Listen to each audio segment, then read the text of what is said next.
হাজার হাজার বছর আগে পৃথিবীর মানুষ আল্লাহর পথ থেকে দূরে সরে গিয়েছিল। তারা মূর্তি পূজা করত, অন্যায় করত এবং সত্যকে অস্বীকার করত। তখন আল্লাহ তাআলা তাদের পথ দেখানোর জন্য পাঠালেন তার মহান নবী হযরত নূহ আলাইহিসসালাম। হযরত নূহ আলাইহিসসালাম তার কওমকে বললেন, হে আমার জাতি, তোমরা এক আল্লাহর ইবাদত করো, তিনি ছাড়া আর কোনো উপাস্য নেই। তিনি দিন রাত গোপনে ও প্রকাশ্যে মানুষকে দাওয়াত দিতে লাগলেন, কিন্তু লোকেরা তার কথা শুনল না। তারা তাকে উপহাস করল, অপমান করল। বহু দীর্ঘ সময় ধরে নূহ আলাইহিসসালাম মানুষকে সত্যের পথে ডাকলেন। অল্প কিছু মানুষ ঈমান আনল, কিন্তু বেশিরভাগ মানুষ অবাধ্য রইল। অবশেষে আল্লাহ তাআলা নূহ আলাইহিসসালামকে নির্দেশ দিলেন একটি বিশাল নৌকা তৈরি করতে।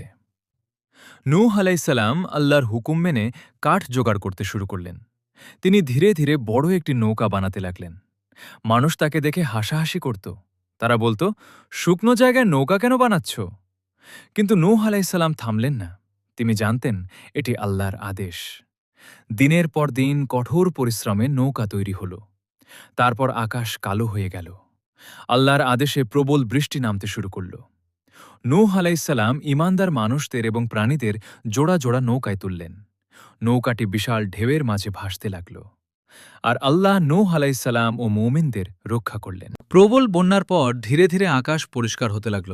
বৃষ্টি থেমে গেল আর পানি কমতে শুরু করল। অনেকদিন পর নৌকাটি নিরাপদে এক পাহাড়ি স্থানে থামল।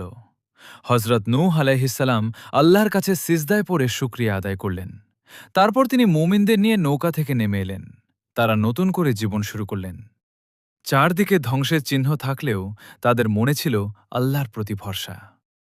নূহ আলাইহিসসালাম মানুষকে শিক্ষা দিলেন আল্লাহর আনুগত্য, ধৈর্য এবং সত্যের পথে থাকা। তার এই কাহিনী যুগে যুগে মানুষকে শিক্ষা দেয় যে আল্লাহর উপর ভরসা করে আল্লাহ তাকে পথ দেখান।